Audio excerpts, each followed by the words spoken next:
Between Spider-Man Brand New Day having an incredible weekend, Emma Frost being cast in the Marvel Cinematic Universe, and probably a third thing I forgot, comic book movies are having a great week.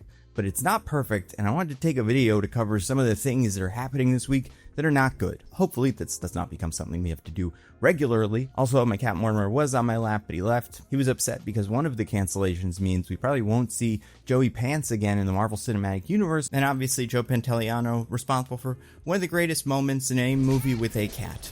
What did you see? What happened? A black cat went past us. By the way, I changed my background on my computer to like cool art that I find on the internet, and I do want to shout out the people that make this stuff because it's great. This one is from Sumo Llama. Also, in the last couple of videos, I had this really cool image of Hulk, Spider-Man, and Punisher. That was by Dipankar Art. But okay, so speaking of Spider-Man, great week for everybody involved. I would say especially great week for Destin Daniel Cretton, the director of this movie, especially because like one of the things that a lot of people are doing this week that I totally get is comparing this new Spider-Man movie to the previous Spider-Man movies, and the general conclusion I've seen most recently is like, oh my god, this person should do all of these movies in the future. They look so much cooler than all the rest of these movies. Like, Spider-Man always should have looked this cool, and I agree. And this makes sense because Destin Daniel Cretton had previously worked on Shang-Chi and the Legend of the Ten Rings, which, while not like the most popular MCU movie, I think a lot of people liked, and specifically, I think the visuals of that movie were really fun. Destin Daniel Cretton also worked on another project. He was a producer of the TV show Wonder Man from earlier this year, starring Yahya Abdul-Mateen II and Sir Ben Kingsley. Wonder Man was a weird show because, first of all, it was this meta like superhero show about making a reboot of a superhero property, but it still existed in the Marvel Cinematic Universe, and it was starring a character who had superpowers but wasn't able to tell anybody, which is kind of the opposite of how Wonder Man usually works in the comics. You know, Wonder Man already is not an incredibly popular character, like every person on the street doesn't know Wonder Man by name, but like the premise of this show for people who like keep up with this stuff, this seemed pretty fun. This seemed like the thing that could make a great show and was the kind of premise that people really might connect with right now because of how people feel about there's too many cinematic universes and too many shows and movies to keep track of. Like, a show about making a superhero TV show or movie could be a really fun way to reflect on that. So Wonder Man had been in the works for a while, seemed like it was finished, but because of how Marvel seemed to change the strategy between like not wanting to overwhelm people, not wanting to release too many shows at the same time, and not just getting a lot out of the Disney Plus shows because they are not profitable the same way that a movie's profitable, so they did seem to want to like kind of pivot away from them. It seemed like Wonder Man maybe got shelved, and then because this year was such a big deal with a Daredevil show, a Vision show, a Spider-Man movie, and then an Avengers movie at the end of the year, it seems like Marvel went, we're not going to push this Wonder Man show super heavy. We're going to put it out there. If people like it, they like it. If they don't, they don't. But again, like the main criticism they were getting was there were too many shows and movies. So like, that's what it seemed like at the time. So it all released all at once in January. I hate it when they do that because it makes it difficult to cover. But, you know, then something kind of surprising happened, which was it was kind of a hit. It was a hit with critics. Critics liked it. The audiences also really liked it. It's hard to tell how many people watched it because Disney is always pretty tight with that information. But like, I think that show was the first step in what has been a very successful year for Marvel. And it was one that I don't think they expected to do particularly well. And then in March of this year, we hear that Wonder Man has been picked up for a season 2. And we're like, yeah, that's great. That makes sense. Got a lot of critical acclaim. Fans liked it. Word of mouth helped it a lot. So maybe it's something where they were waiting. They wanted to see if people really connected with this character, with this story. And they did. June rolls around. Emmy nominations come out. Wonder Man gets an Emmy nomination for lead actor in a comedy series, which is like, that's great. Marvel does not get those. So like, this is looking good.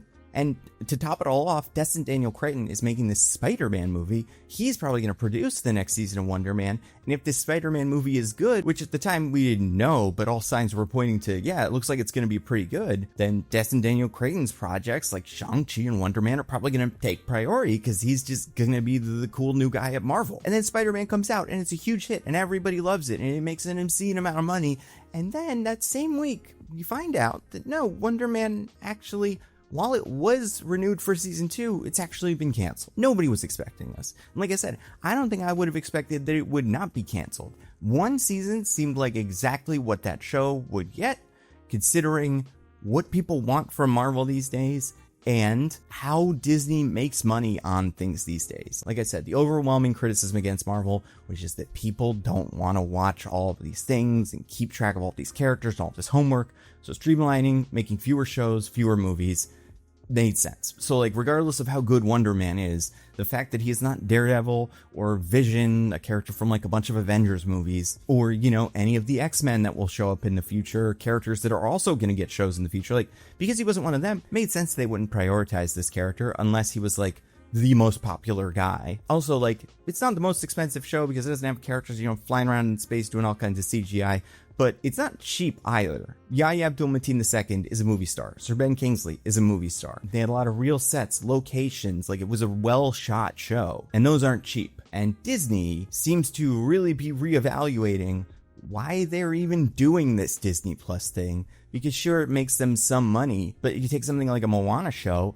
and just put Moana 2 on that and put it in theaters and it'll make $1 billion. So why are we just giving it away essentially for free on this platform? So it seems like for a Disney Plus show to get renewed, especially a Marvel one, it would have to have an enormous amount of momentum behind it.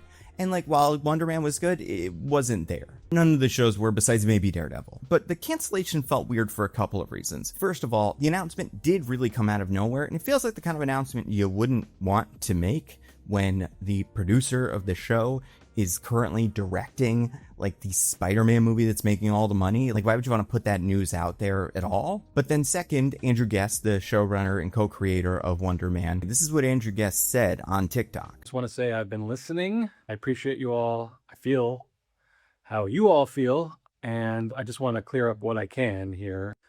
This is not a marketing stunt. There is no movie in the works, and Destin's schedule and no one's schedule was an issue. Yahya, Destin, Sir Ben, and I all loved making this show, all felt passionately about continuing to do it, and were eager to. Contracts were signed, schedules were cleared. The writer's room was supposed to start this month. The production was supposed to begin early next year. And there was a decision made internally between Disney and Marvel that this didn't make sense for them, even though a few months ago it did. And that's essentially all I really know. Numbers aren't really shared with me. And even though the writer's room hadn't started, I had written the first episode of season 2.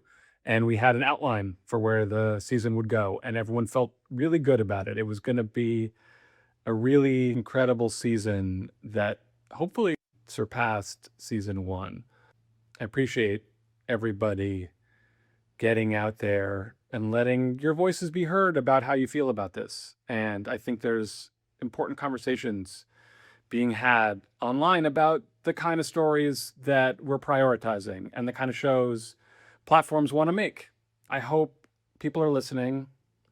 And I also hope that Emmy voters are thinking about Yahya, how much he deserves an Emmy for the incredible work he did on this show. And it's a bummer, because I do really think there's a fun place for Wonder Man to exist in the Marvel Cinematic Universe, a fun niche for him to explore. I had an idea for a Wonder Man Season 2 pitch. I think I'll still make it and, you know, be a little bit annoyed by all the comments that are immediately like, well, this aged poorly. Because, like, yeah, I know, it's not coming out. They're not making it. But if they wanted to, this is what it would be. But, like, if they had not said it got renewed, I would never expect it would. And you maybe go, well, what if Yahya wins the Emmy for it? And it's like, I hate to break it to you, like, I don't know anything. It's not a fact. I'm not saying, like, bet on it or anything like that. But, like, the narrative of Widow's Bay is the hot new thing and is this really incredible show. Like, as good as Wonder Man is, maybe in a year without Widow's Bay, it could do it, but I just don't think it can this year. Then Yahya did a post, and I'll just read his post. Word just dropped that Wonder Man won't be coming back for season 2. And if you don't know, now you know. That's life, right? Everything will shake out. I wanted to say thank you to everybody who watched the show, enjoyed the show, and shared that they enjoyed the show in some way or other. The show worked, and that's my favorite thing about it. I can see it on the faces of the YouTube reactors, because I watched along with y'all all this time. Shout out to y'all. And I can see in the messages I get saying how the show reminded some of you not to give up. And I feel it in the genuine love shared when I bump into some of you all during the day. So, thinking of you all today, I'm glad we got to be a part of something cool. Thank you for watching, and see you at the Emmys. And I just want to say, Yaya, I am sorry I did not do a deeper coverage of Wonder Man. I gotta say, like, this is partially on me being busy and not managing my time well in February. It's partially on Disney. If this was released weekly, I would absolutely have covered it. I would have had a great time. I think it would have been a lot of fun. I've been loving doing that with Daredevil, X-Men, gonna do it with Lanterns as it happens, but like dropping the show all at once makes it hard, A, just to watch it all quickly, and B, to figure out when to talk about it because you wanted to kind of digest it. Anyway, I mean, I did do a video about it, and like I said, I really liked it. I recommended it to people. We did it on my podcast, which you don't usually do like TV shows on the podcast. So, you know, this isn't exclusively my fault, but I would say like there's two reads on this, right? And they can kind of flow together on what happened here. There's the charitable read and the, let's say, uncharitable read. I don't know which one is more true. Charitable read. Marvel just had to cut some shows, and they pretty much cut all of the shows except for Daredevil, because that is a big deal. Like, that does get big watch numbers. People watched it. They had also already started filming the third season. Maybe that's going to be the last season, because like Disney has to cut back. Some of their big movies that they thought were going to hit this year didn't. Moana was a big flop, and like outside of, you know, this year is probably going to be a big year for movies with Spider-Man and Doomsday, but theaters have been having a tough time since 2020. Movie studios have also had a tough time. And like this big pivot to streaming that happened around 2020 made sense at the time, but after a lot of these companies saw that these shows are not making money the way they wanted, like, it makes sense why they would cut them. And this is a very cuttable show. This character is not incredibly important in the universe. Most people probably don't know this show exists. And like, we're about to do Doomsday and Secret Wars, and like, who knows what things are going to be like after that. But I have a feeling we're going to be spending a lot of time and energy on getting the X-Men up and running. They'll probably get a show or something, or like maybe they'll want to do a spinoff for one of those guys. So like, is Wonder Man going to be a priority? Probably not. I'd say that's the charitable version, is like, it's a business. It is a business decision, sure. However, there is the uncharitable version, which kind of ties into that, which is like, this show just wasn't making money for Disney. It's not hard to look at this situation and go, hey, Disney, we're doing all these shows now. Like, we're doing this Wonder Man show, and it's led by a black actor, you know. We're doing the Ironheart show, led by a black actor. And to be fair, I don't know that Ironheart is canceled, but I wouldn't say it's looking good. So you got those shows, those are canceled, but Daredevil gets to keep going.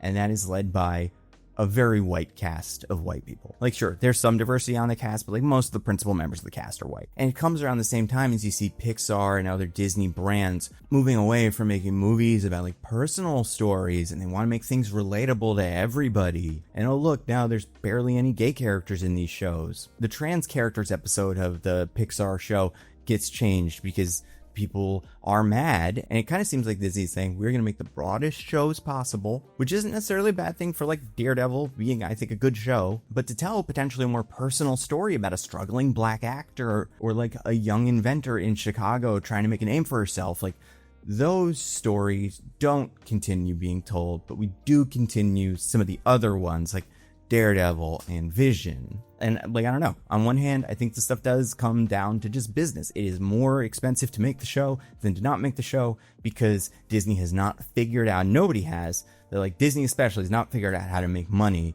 off of these streaming shows, unless they're like mega hits that you're able to sell to kids and sell lots of toys. But like something like Wonder Man, it's like, where does that end up? But on the other side, it is not hard to see a trend along all of Disney's companies and all of these stories trending towards like homogeneity, and all of these stories that are designed to appeal to everybody, to mass audiences. You know, it's hard to say one way or the other, but I think the fact that we're here isn't great. And it's extra not great because this week we also found out that the Blade movie is canceled. Now, this is both worse for this narrative and also way more confusing, because while I think there are certain things like the Wonder Man show that Disney may have taken their foot off the gas on, and maybe some of that is because it's about a black man, I do think Marvel wanted to make this Blade movie. Like, I think this was a priority for them. We don't know very much about it. There have been all kinds of rumors about which people wanted what and how the movie kind of came to be.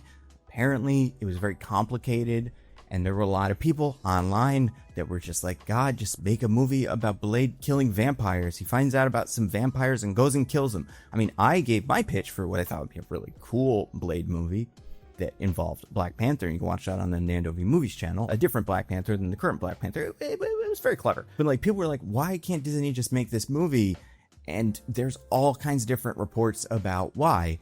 It seems like the movie they were trying to make was way more complicated than that. The one piece of like evidence we have about this is that apparently some of the costumes for Sinners came from the Blade movie, because the Blade movie was going to be a period piece set around the same time as Sinners, which is like in the 1930s. And there were all kinds of reports that just Mahershala and Kevin Feige were not on the same page about what this Blade movie was going to be. It does kind of seem like Mahershala Ali was like, I want to make a Blade movie. And Kevin Feige was like, absolutely, we're going to make that. This is a no-brainer. You're a big star. This is a character everybody loves. You're perfect for it. Let's do it. And then as they got into the weeds and like some of the details, it became clear that they didn't want to make the same movie. What we don't know is whether Kevin Feige or Mahershala was the one saying, just make him fight vampires. Just send him over to some vampires and fight him. There have been all kinds of rumors behind the scenes, and people have said for a while that this movie is not happening. And like, it was interesting seeing Kevin Feige on the Happy, Sad, Confused podcast talking about Blade because of how matter-of-fact he was. I'm feeling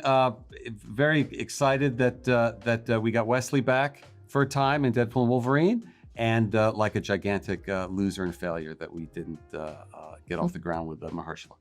But this week, when he was talking about a new movie he's working on called Your Mother, Your Mother, Your Mother, Mahershala Ali also had some things to say about the Blade movie. In the GQ interview, Mahershala said, "No offense to them, I've been doing this professionally for pushing 30 years now. And one thing I've learned is that what is for you, and what is not, is not. For whatever reason, that project is not for me. If they wanted to do it, we would have done it. So I have to move on, and I have moved on. Your Mother, Your Mother, Your Mother feels very much in alignment with the type of work I want to be known for. I don't really want to be known for remakes. I'd love to do original work that resonates with people and impacts them in unique ways. So I'm good. Again, you had me under contract. They have billions of dollars. If they wanted to do the movie, we would have done the movie. So we're not doing the movie. When I look at this and Blade, I couldn't have done both. And the reason that this even exists is because that project fell apart, and Bossum had the time, the space, energy to focus and go write this and then reapproach me. And I was able to use those skills I've been working on for over a year training for Blade. In that way, I feel creatively redeemed on some level, just in my own journey between me, myself, and I. But I feel ready to move on from the Blade questions. Those questions are for them. They didn't want to do it, so they should answer that question." Now, much like with Wonder Man, we will never know all the details. We will never know exactly why the Blade movie failed, because what Mahershala is saying is right. Like, Marvel does have a lot of money. They especially did when they announced this. Like, this was before the fatigue set in. This was when they were greenlighting movies like Thunderbolts. So if you're doing Thunderbolts, Blade is a no-brainer, which makes me think it wasn't about the money. It was about something else, and we'll never know what that was, unless somebody writes a book or something. Again, let's do two versions. The charitable version, it just didn't work. They kept trying, they kept tinkering with the script. It wasn't what everybody was happy with. Marvel has said, and they've been very clear about this, like, they don't want to put out movies with bad scripts, because nobody does. But like, especially now, there's a lot of scrutiny on that. And I saw when he said that, some people were like, but you put Ant-Man and the Wasp: Quantumania out. It's like, exactly. They thought that was a good script. They didn't think that was bad. They thought that was good. And like, maybe it was at some point, and then it turned into that. So there's probably a lot of scripts and a lot of projects that they work on that we will never see because they are worse than that. And that's not to say that I think the script that they wrote for this Blade movie was bad. It's just like, clearly something wasn't working. And it's a business, it's complicated, but like, if a project like this isn't working, at a certain point you have to cut it, right? You have to say, we're not making this anymore. We're going to move forward. Maybe we'll reevaluate it in the future, perhaps with a different actor, maybe with a different premise. Like, I get that. That's how this works. That's the charitable read. The uncharitable read, very similar to the uncharitable read of the last thing, is maybe the Blade script was really good, and maybe it was very interesting, and maybe it was somewhat provocative in a way that you would not expect for a Blade movie, but in a way that is good, but in a way that Marvel, and in a bigger sense Disney, was kind of moving away from. Maybe they wanted something that was a little safer, a little more family friendly. And I guess family friendly is a stretch, because like Deadpool and Wolverine wasn't family friendly, but it was like friendly in the sense that it didn't like rock the boat. It wasn't trying to say anything really edgy. But like, if you have a Blade movie set in the 1930s, I could see how that could be used to say something that Disney just may not want to say. And it could totally be that while it was a good script and they were ready to make it, there was someone at Disney that was like, I don't want to do this, and maybe make some people angry. It's not worth it. That is something that, again, I would not necessarily default to as kind of like what I think is happening. But because of how a lot of other stuff has happened, it's hard not to look at the situation and see a version of that. And especially because a week ago, they cast one of our whitest guys, Ryan Gosling, in a role that is not obviously the same as Blade, but like Blade is kind of the horror adjacent superhero.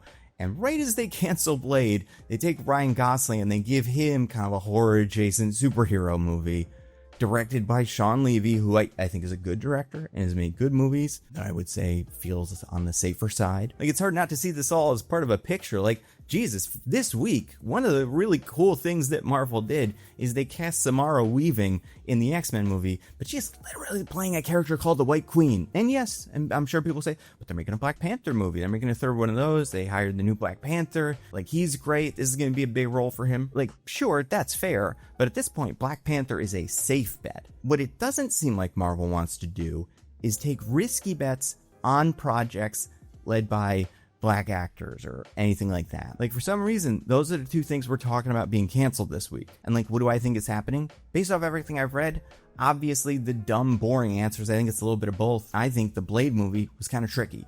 And there were just a lot of creative things that were not lining up. And maybe like the version of this movie that Mahershala Ali wanted to make is the version of the movie that if they made, we would hate. Maybe that would be just like a mess. And we wanted just someone to go into the subway and fight vampires like in the old movies. You know, I can totally see it. But I can also see a world where it's not going well. And there is an executive at the top that's like, well, let's get rid of that.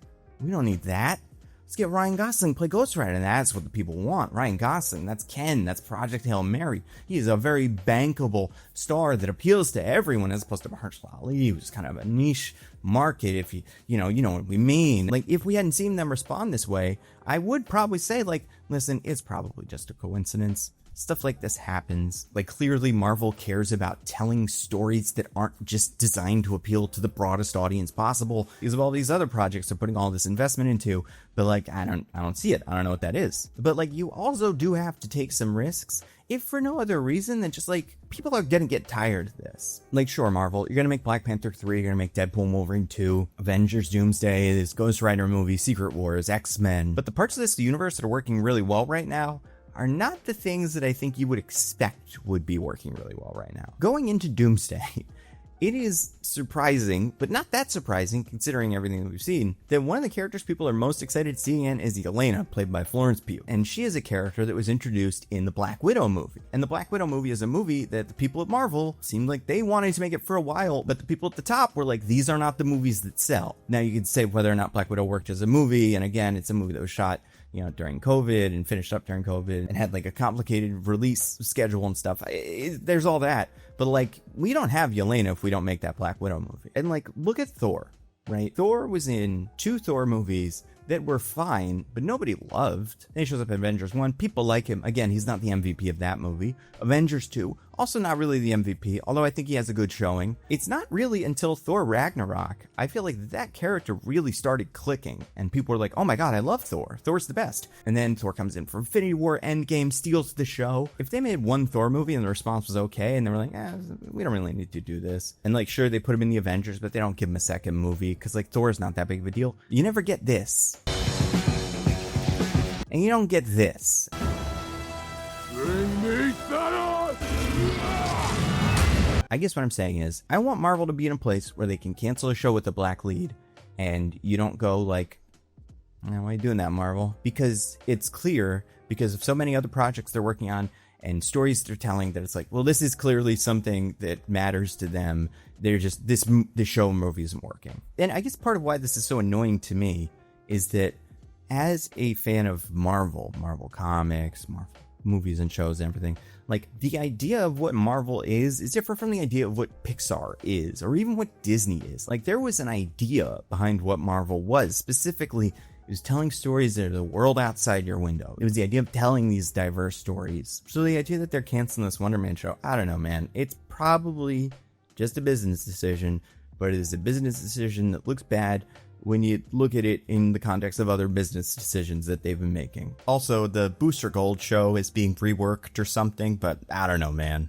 Like, half the things on the DC Gods and Monsters slate aren't happening. Swamp Thing seems stalled, Authority seems stalled. I don't know where Paradise Lost is. It's like, I'm not shocked the Booster Gold show isn't happening. And, you know, what a coincidence, there's another show that was maybe going to star Kumail Nanjiani, and then that's like rumors, but it does seem like that was maybe going to happen at one point. And now that show is getting retooled. But I think it's a lot harder to look at DC has produced all of 2 movies and like find a trend. Whereas with Marvel, I do think you can kind of see some of this happening over time. And I think it's more interesting. With all that being said, I like the Spider-Man movie.